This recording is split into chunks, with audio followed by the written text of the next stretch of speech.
So we're celebrating Swami Vivekananda Jayanti, mentioning a few words about that, and then picking up our study of Srimad Bhagavad Gita. Now I'm going to start in an unusual way and ask, are there any questions?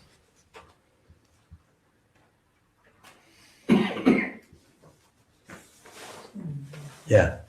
Swami, I can understand that I'm not, at least theoretically, I can see that I'm not the body. I should be something beyond. Yeah. I can also see mind, personality. But beyond that is way too abstract and way too complex for me. So how can I make sense of something beyond personality or beyond mind? Okay, it's a good question. So yeah, I'm going to incorporate Swami Vivekananda's teaching on this. He gives us 4 methods, isn't it? These are the 4 yogas. He managed to synthesize that in 4 ways. Swami Vivekananda did something remarkable. He extended and carried on his master Sri Ramakrishna's teachings with regards to the harmony of religions and saw the embodiment of all the methodologies. The Brahma Samaj were not that keen on idol worship because there's a penchant in we might say Western religions and Western culture, which stems back to the Jewish tradition that says you shall have no graven images. But you see, in those ancient tribal days of Judaism, it was necessary to have your individual stamp on your particular tribal god. Otherwise, how can you win a war against another tribal god? Your tribe fighting against another tribe, what is necessary is you're relying on all the blessings and goodwill and grace of your particular god. Moloch is what they call it.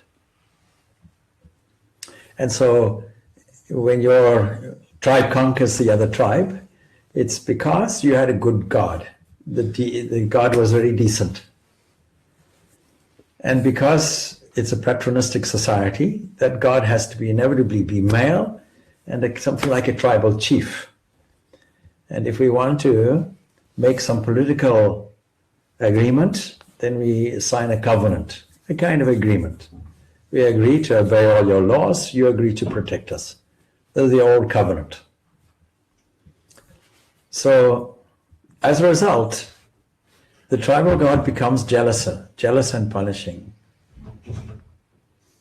Just like any father might be jealous and punishing, or a tribal leader might be jealous and punishing. And so you should not have any graven images of that entity, because any graven images would compete with some other graven images somewhere. So there's a whole psychological hang-up about idols and idol worship.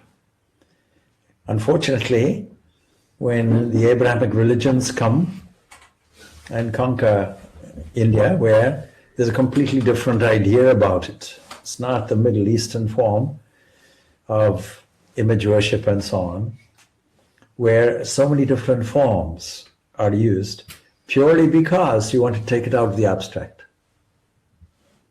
When you take it out of the abstract and create a form, and then use one of the most common methods, namely love of God, non-demanding love of God.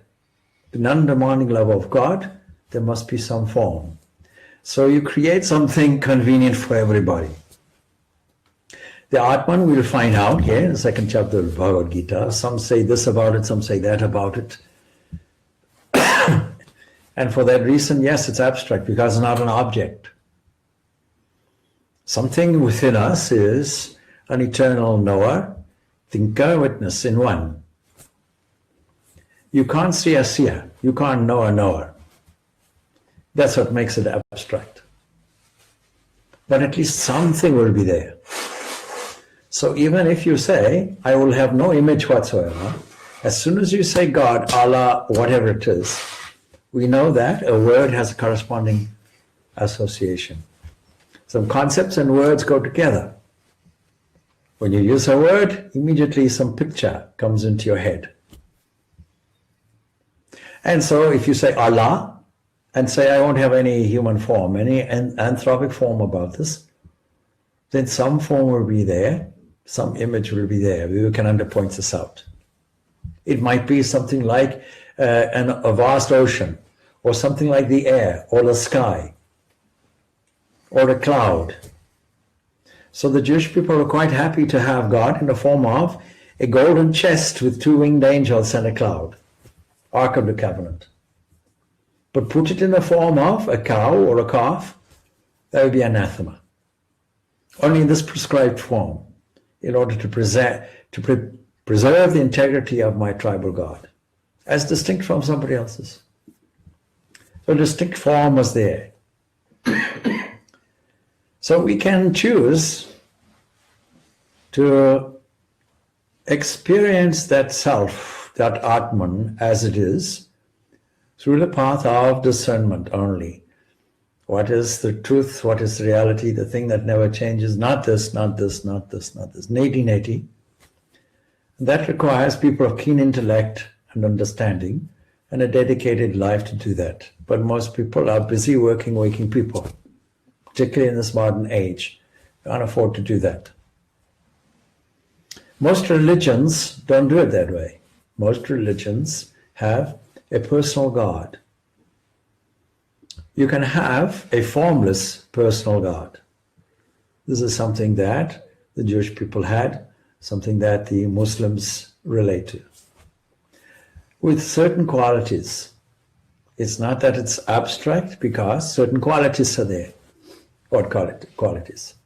Beneficent, the merciful, omnipresent, omniscient, omnipotent. The certain attributes and qualities are there.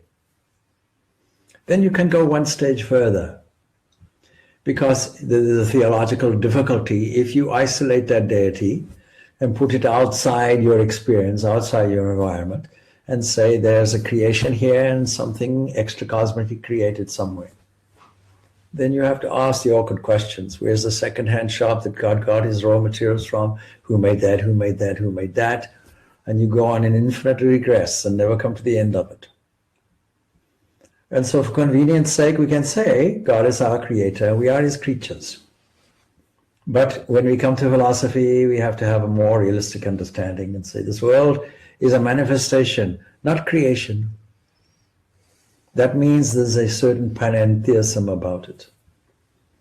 Now the great philosopher Baruch Spinoza inspired Einstein. So I was hearing today some people who said, because you see, anybody in the science field, if you're an atheistic scientist or an atheistic materialist and you want materialistic science on your side, then you'll declare all the scientific giants to be in your camp. So did Einstein believe in a God? And what I'm saying is, yes, he believed in a Spinozian God. He was a great fan of Baruch Spinoza, a fellow Jewish person, who was really outlawed, if you will, by his own Jewish community, Christian community, and declared atheist.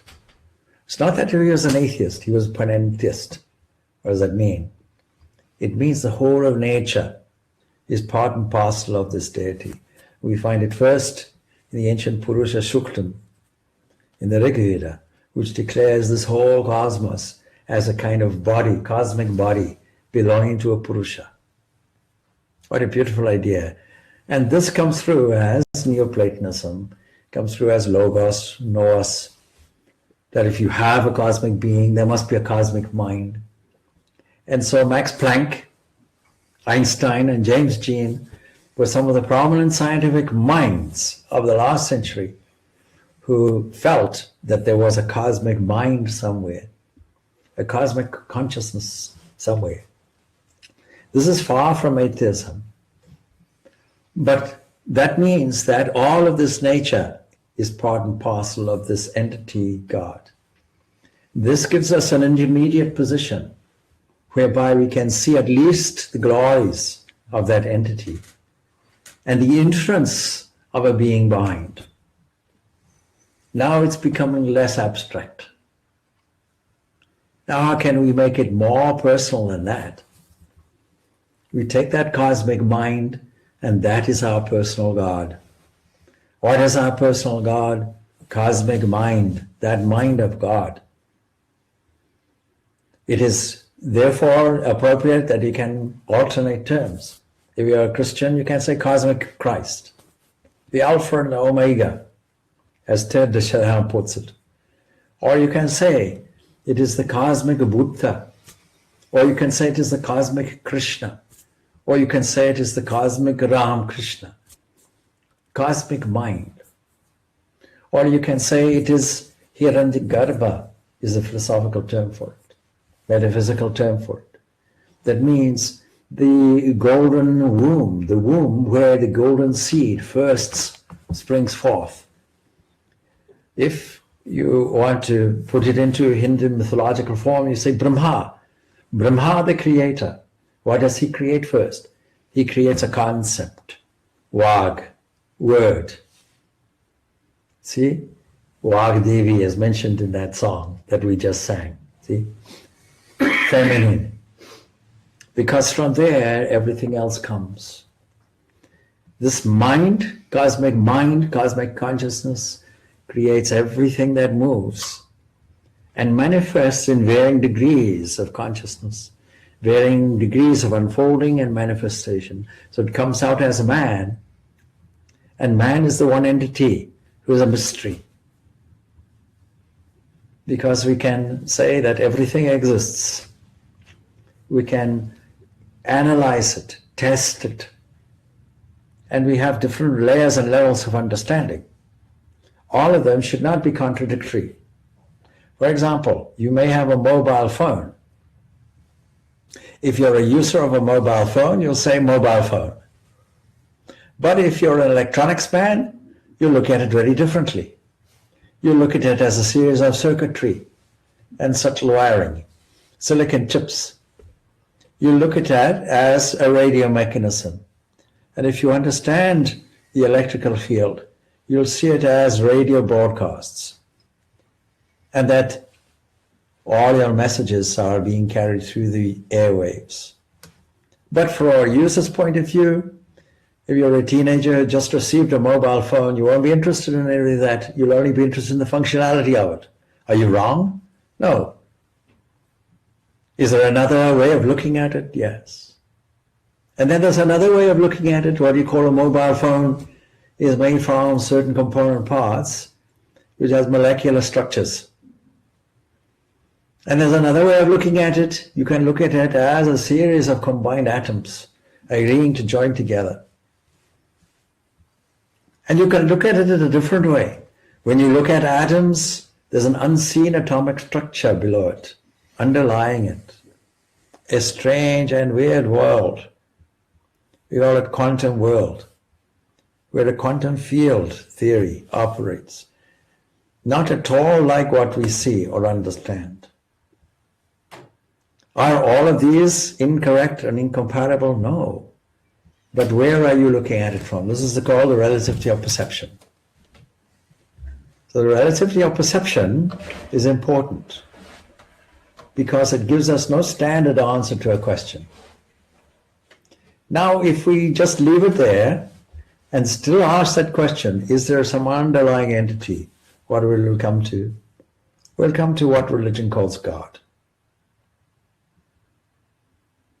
And you can choose to do a number of different steps toward it, from the outside to the inside. What is meditation? A series of steps from the outside to the inside and back again. From the outside to the inside and back again. Outside to the inside and back again. When we look at nature as such, nature meaning everything within our field of perception and beyond it, and see what a glory. We can see this as God's waves, God in the form of waves operating like this. So that means that what we call the universe is not separate from us. But when we look at the universe, it looks like it. And it's our error. So we start thinking anything which is the Atman is so separate and different from it it becomes abstract to us. But we have the tool to use because we have the capacity to imagine. Not just imagine, but we have the inspiration of saints and sages who said, I've seen God in this form. I was meditating and this form came to me. And so this is the principle, invaluable principle of Ishtadevata is also the key to the harmony of religions. What is Ishtadevata? My chosen ideal. What is that form of God that I love the most? Why don't I use that? Hey, Ramakrishna, there's a story there where a lady devotee said, but you see, I can't easily think of God because I'm so distracted. I love my nephew, I look after him as one of my own, and so on and so forth. Sri Ramakrishna's advice, see God there then, worship your nephew as you worship God. And that then became much easier for her. So we take our most favorite attitude. And of course, the whole key to Bhakti Yoga is that there are a number of different optional attitudes we can adopt, depending on how we view this world. Suppose we have a poetic nature, can we not see this world as God's poem? Suppose we see this as dancing waves, can we not see God as a cosmic dancer? Various attitudes are there, and Sri Ramakrishna practiced all of them. Understanding that, you can sit as a child, then God becomes a mother or a father. You take what psychologically suits you. Supposing you never got on with your father. Supposing your father was oppressive and jealous and punishing, you think it's a good idea to think of God as a father for you? No. God can equally be a mother. Take the motherly attitude. The idea of God as a friend and companion is there. The idea of God as a child is there. We've just gone through Christmas. The Christian opportunity is there to worship God as a child. And in Hinduism, it's a common practice to do that. And take it as Ramlal, small Ram, or small Krishna, or any of these entities. And say, I am the parent, what's the advantage?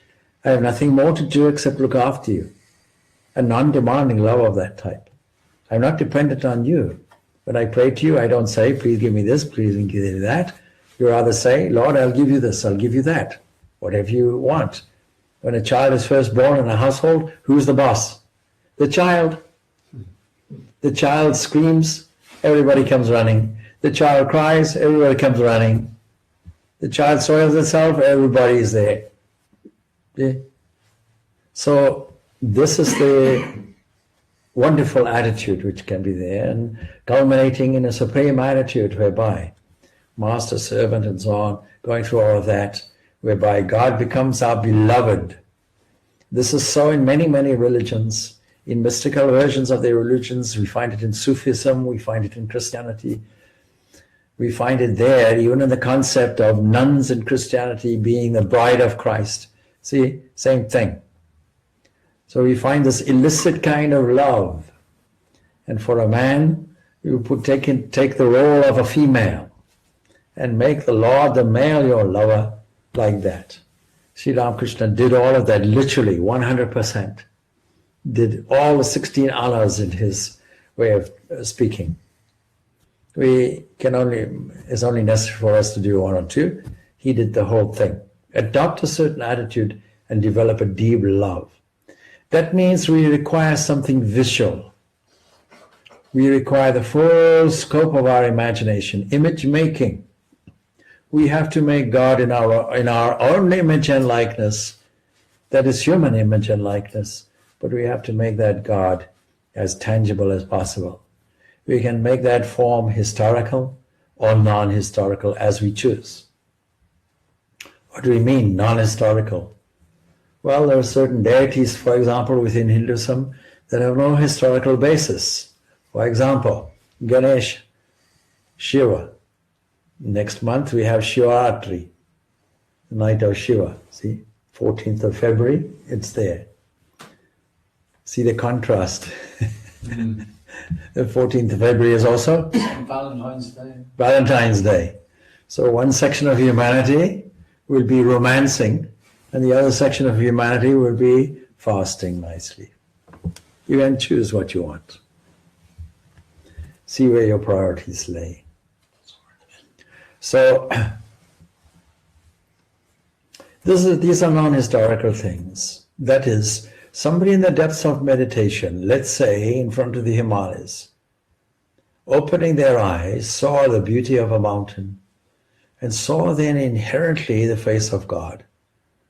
And in that saw the flowing rains and snows and so on like hair. And saw how rivers originate from the very tops of these mountains, from maybe glaciers. And we find, therefore, in Shiva, we find the river flowing through the hair like that, and so on. And we find a certain calmness, a certain solidity, a certain peacefulness. And we see there exactly what is there, namely the Lord of the universe, the Lord of all deities, Mahadeva, sitting there.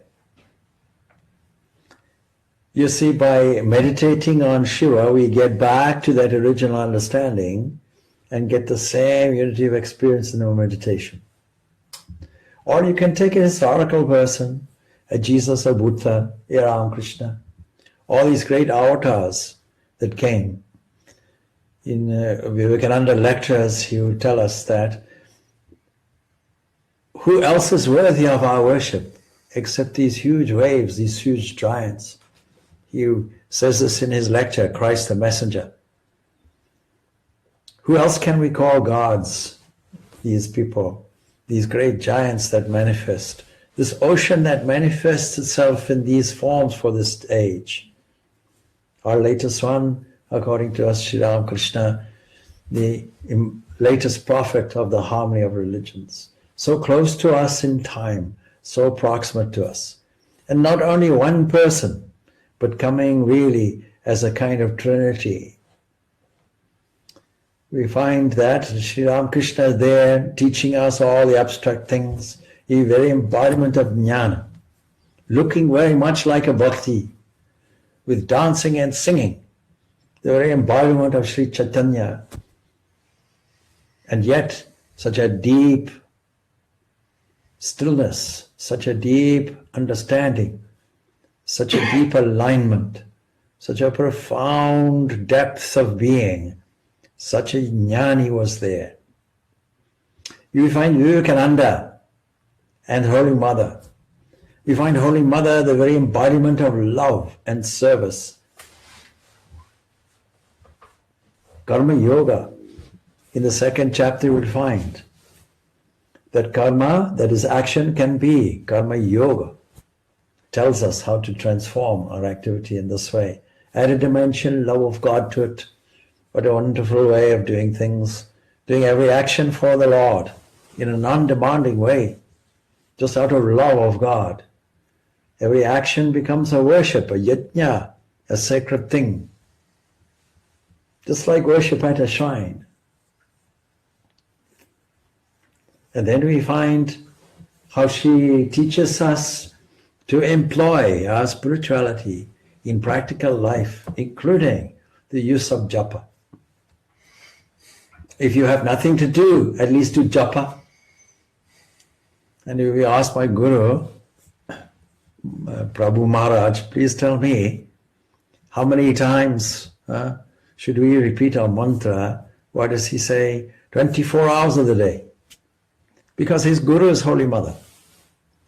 Then you find Vivekananda giving such a giant, wonderful expression to the whole of humanity. The synthesis of this Hindu religion that he struggled with under the British occupation, where their aim was to destroy it, because having destroyed it, you'll destroy the culture, and having destroyed the culture, you'll conquer people. How he told the world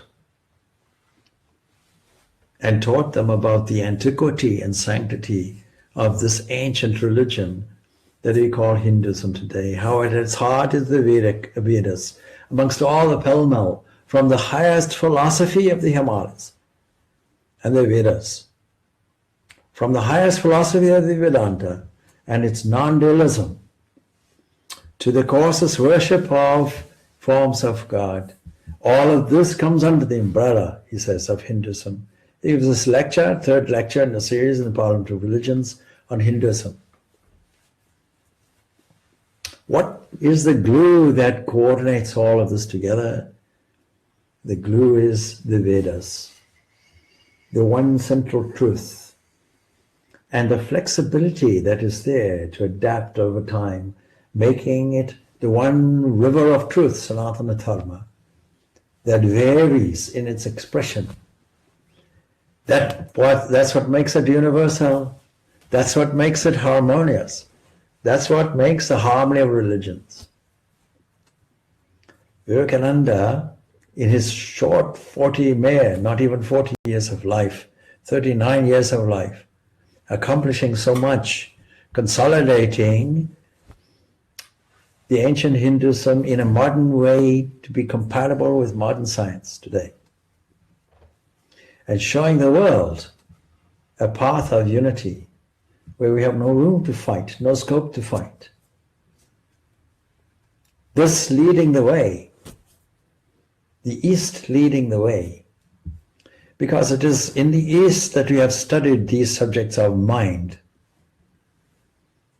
The materialist will want mind to be something like a brain. What is consciousness? Something like the product of a spleen, bile from a spleen. So you spit out this consciousness. But nobody has taken the time and trouble to examine the mind itself. Analyze the neurology of the brain, analyze somehow the behavior of psyche.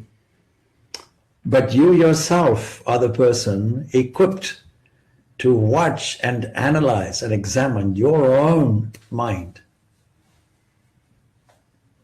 And when you do that, you become the expert on your own mind. And for so many thousands of years, saints and sages have been doing it, trying to find out what is this consciousness which is there. Can't just dismiss it. So there are all these methods espoused, these 4 yogas become the central teaching. The practical teaching of Vedanta is expressed in these methods. And the easiest method is select a chosen ideal of God that you love the most and pour your whole heart and soul and love into that. Take all your energy, normally dispersed and dispatched in the world, and gather it together and steer it toward the object of this love. Do it in such a way that it becomes your magnificent obsession. Eat it, drink it, sleep it. Make this the supreme love of your life. And commensurate with that, your love of the world diminishes as your love of God grows. No need to leave anything off. Every system requires renunciation, but the one system that doesn't require it formally is Bhakti Yoga, the easiest path. That's why most religions adopt it. Love the Lord thy God with all thy heart, soul, mind, and strength. Isn't that what is there in the book of Deuteronomy and echoed by the Lord Jesus? What more profound statement of Bhakti Yoga could there be? So that's what makes it tangible. It takes it out of the abstract and puts it within the scope of form. And we have all these aids and tools that we can use. The value of pictures. And so when it comes to the sensitive Western iconoclasm of should we use a picture or image or any of these things, Swami Vivekananda, confronted by this question in the court of a king, where the prime minister asked this question, says, of course we don't believe, in all these pictures and idols and forms and of God, clay and all that. is just stone and so on. We don't know why people worship that.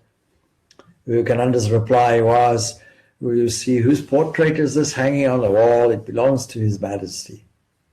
Fine.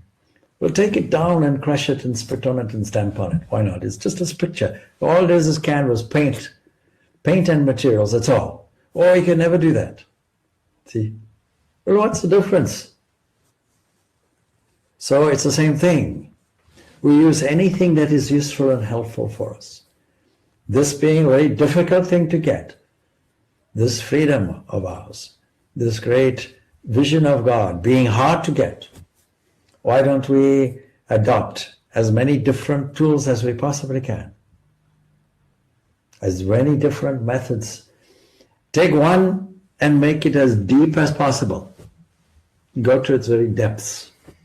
Now this all you'll find, of course, because the Bhagavad Gita caters for all these yogas as well, doesn't isolate them. And so you'll find the 12th chapter of the Bhagavad Gita deals with this very problem. What is the best way? Is it the impersonal or the personal? Is it this jnana yoga, to put it like that? Or is it this bhakti yoga accompanied by karma and so on and so forth? Which one? Which should we think? Should we think that God has no form? And should we go along that abstract way? Or should we go along the way which is form-filled? And Sri Krishna is very, very practical in his reply. All of them are dear, but the best is the one with form, the one that loves me with form. Why? Because it's the easiest for the embodied, those who have a sense of being embodied. It's the sense of being embodied that is our difficulty. And as long as we feel we are embodied, why not take the easy route? It's suitable for everybody, more or less, because if you ask somebody, do you have temper tantrums? Do you get angry? Do you get emotional? When you watch a film and the hero is in distress and cries, do tears flow down your own face? Huh? If you're an emotional being, then why not use the emotional path? That's the point. Okay. Then that makes it less abstract. Okay. I'm not sure what time is it. We only have 15 minutes left. And we started a little late. So we'll try and pick up something of this. Having, just to remind you, having seen the ephemeral nature of all things that exist, including the body, as well as the mind, we find that all beings have this characteristic, that they are unmanifest in their origin, manifest in their mid-state, and unmanifest again in the end. That is the cyclical nature of all beings. So therefore, what is the point of Arjun's anguish or any of our anguish if we know that we are just in the middle? We came into a drama, we don't know how the plot started or what went on before, and we don't know how it's going to end, and we're somehow stuck in the middle. We should acknowledge that there's a beginning and end to all things, and we can see it blatantly everywhere. So it shouldn't disturb us, this idea of birth, life, and death. There's a death part that gives us a difficulty.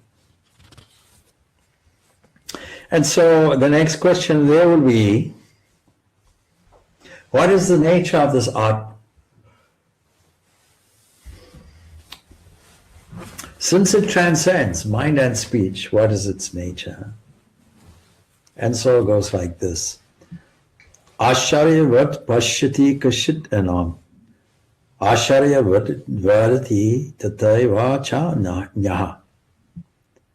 Asharyavat chainam anya shrunati. Shrutva pyayanam vedan Naicheva Kashit.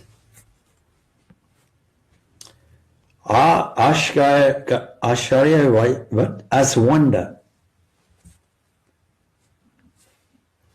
One beholds, that is Pashyati, one beholds the self, this Atman, as wonderful. Another mentions of it as marvelous. Who are these people who do that? Those who have encountered this entity, either as Atman or as a personal God. Deem it as wonderful. Imagine now going to one of the 7 wonders of the world. We have a natural wonder in Zimbabwe itself called Victoria Falls. He's been there. Oh, good. Yeah. The Victoria Falls, you go there, it'll take your breath away. When David Livingstone first saw it, he didn't see it as the falls. He saw it as the smoke that thunders from a distance. You can see the spray spraying at such a height that 20, 30 kilometers away you just see smoke. Moseoyu Tunya is the native word for it. The smoke that thunders. It takes your breath away. David Livingstone saw it for the first time. It took his breath away. Just standing there in great wonder. We have many, many examples within the universe that put us immediately in a state of wonder. They look into the night sky. What will you see? Every galaxy having approximately 100 billion stars. And what we know is 100 billion galaxies. Maybe more, 100 trillion, who knows. Vast amounts. And don't forget, up until the 1920s, nobody suspected that there were any other galaxies except our own.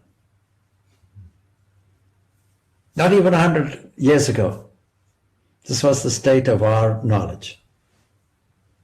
Then we take a small square inch, look into the night sky, you see a blackness there. Upon such an area, the Hubble telescope stood. And what did they discover? Hundreds and billions of galaxies, not previously known or seen. Imagine. What a wonderful thing all this is. When we look at the seasons, we may not like them because they're cold and so on, we adapt. But you see the drama that unfolds. You see the drama of rainfall, how it starts off as an ocean.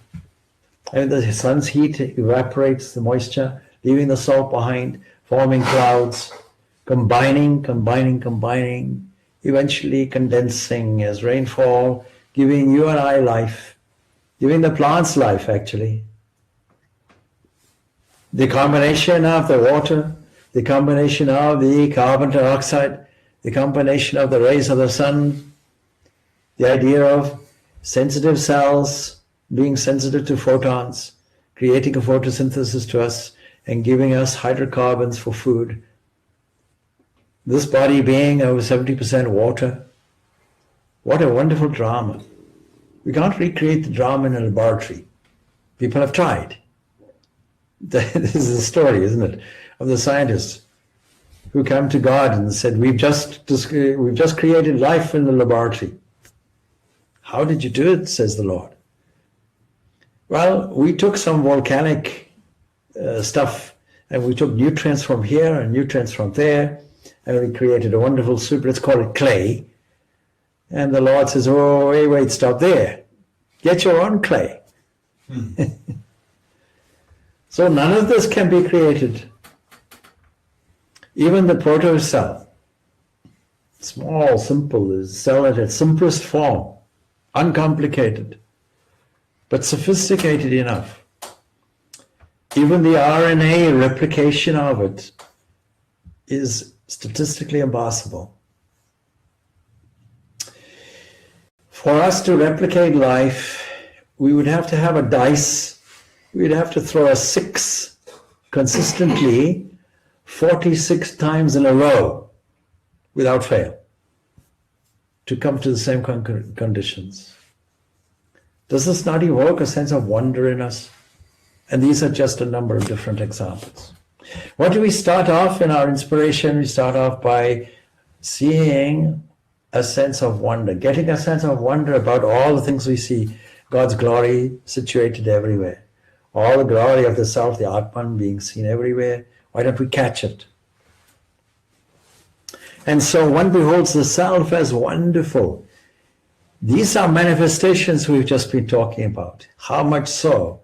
The one that lights the sun, in the words of the Kenu Upanishad, the ear of the ear, the eye of the eye, the mind of the mind.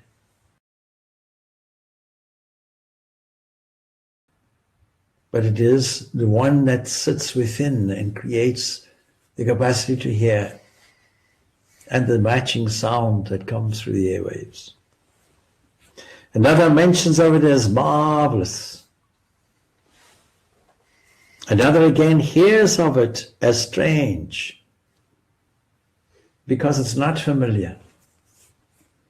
Something that doesn't walk, doesn't move, no mind in it, says the Upanishads. Purnananda Upanishad tells us, no mind in it.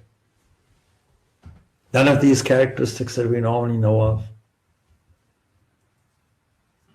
You can't see it in the sky. We can't say, oh, God doesn't exist because I sent him a prayer. I sent him a fax the other day or an email and he never replied. Though hearing, yet another knows it not at all. Hearing of it or hearing some subtle inclination of it. So the Atman cannot be classified with the phenomenal things.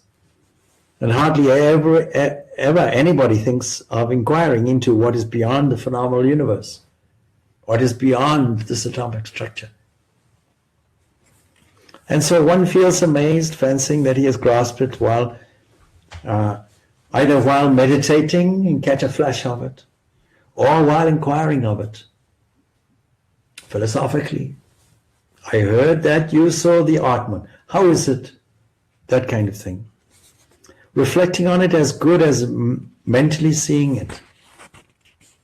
Reflecting on it, meditating on it, visualizing it, catching even a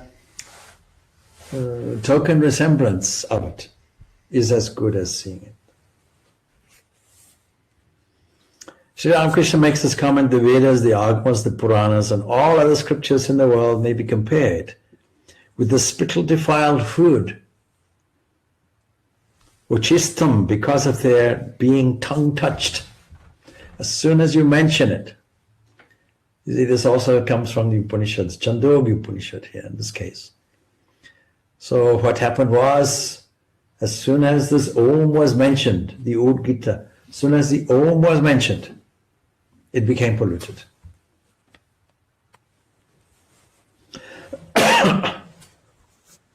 But the infinite Brahman has never become spittle defiled. Nobody has yet ever succeeded in defining it in words. You hear people say the Quran says this, the Bible says this, the Vedas say that, as if it was some kind of text like this. Bhagavad Gita says this, and therefore it's true. No, as soon as it's in words, it's now defiled. It's no longer pure. It only gives us a clue, an indication. We take the scripture, we take the meaning of it, and we meditate on it. But as for its speaking, nothing.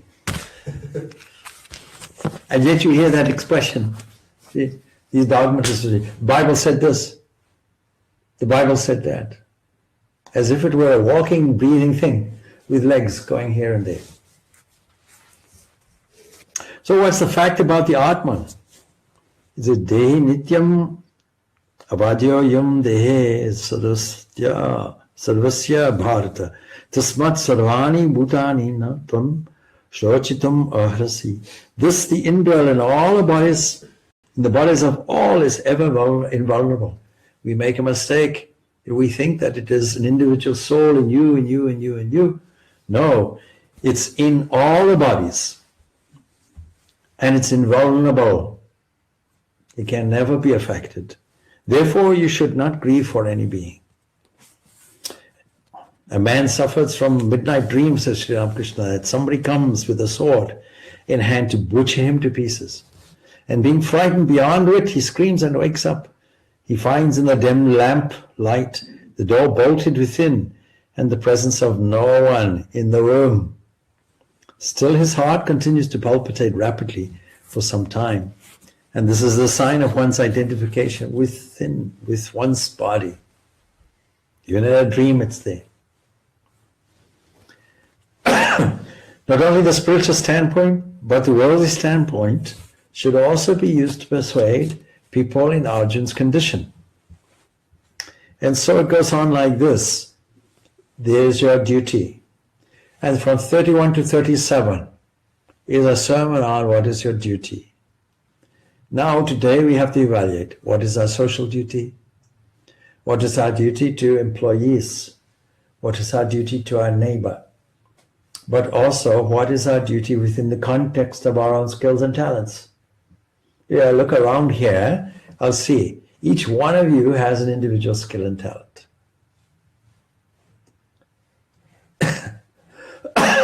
I'll use that in some way to make an announcement about the Enneagram as well, before we conclude. Don't swerve from your duty. What is Arjuna about to do? Swerve from his duty under the guise of nobility. And so this is called Swadharmam, a very technical term. That is the thing that brings things into harmony that only you can involve yourself in. The reason why you were born, your individual purpose in life. It means there's a reason why you were born in a geographic location. Reason why you were born in a historical era. Reason why you were born to an XY set of parents with these two different sets of chromosomes. A reason why you're sitting here. That's not haphazard. It's not by chance. And what we have as a Vedanta society, we have a duty to propagate the Vedanta philosophy to everyone, everywhere. We're forming a society here. What's the point of a society? The point of a society is not just that you can sit and get some personal thing for yourself. Firstly, understanding the principles of the philosophy is not good enough. We have to engage in practice. Steady practice. And engaging in steady practice, something of this wonder will come about within you. And that will be an indication to your next door neighbor, all your acquaintances. Something interesting and unusual is happening within this person. This is not a standard person. He can be an example to us all. So you come to philosophy on a Tuesday, and then on a Wednesday go, and you see the expression, throw your toys out of the cot. And people around you, isn't this the person who goes to Purnananda's philosophy lessons? It reflects badly on me, of course. See what he teaches these people. They come and he's no better than anybody else. He teaches his sermon on a Tuesday, and then all his followers go and behave in an awkward and difficult way in their family environment, social environment, work environment. So you have a specific duty to do. Swadharmam api cha aveksha. Na vika vikampitum arhasi. Dharmyadhi yudach shreyonya kshatriyasya na vidyati. Looking at your own duty, in this particular case, this duty of a military person as well, you should not waver, for there is nothing more welcome to somebody in your position, namely Kshatriya, than a righteous war. A righteous war. Welcome it. Now you put it in your own context. There's nothing more inviting for an accountant than accountancy work. Nothing more inviting for an IT person than IT things. Nothing more important for a caregiver than caregiving. or a quantity surveyor, then quantity surveying, or an estate agent who deals with people fairly. There's no higher calling in your individual circumstances. Where does a woman's spiritual life start? As a pregnant woman, as a mother-to-be. What was Sita's duty when she became pregnant with twins? To go off into the forest and make her mental condition so calm, so benign, so elevating, so joyful, that her offspring become world movers. And they did. Kusha and love. So each person follows their own, and you should not do what somebody else is fit for.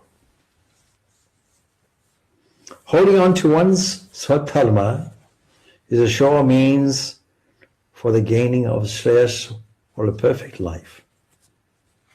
One's swadharma is that duty which is best suited to one's attainments and temperament. So the next question, how shall a person avail themselves of the tide of fortune that sets in but rarely, gives you an opportunity to glorify the Lord through the exhibition of your talents and abilities. Bearing in mind that it is not harmonious if you do not use your talents and abilities for the good of somebody else. That's the key. So when young people come to me for some kind of career guidance, something like that, they normally ask them a series of questions. What do you think are your skills and talents and abilities? What do you think there's something that you can do that nobody else can do? What do you think you were born for? When you were small, what did you want to do or be more than anything else? Of course, there are standard answers. You bypass those.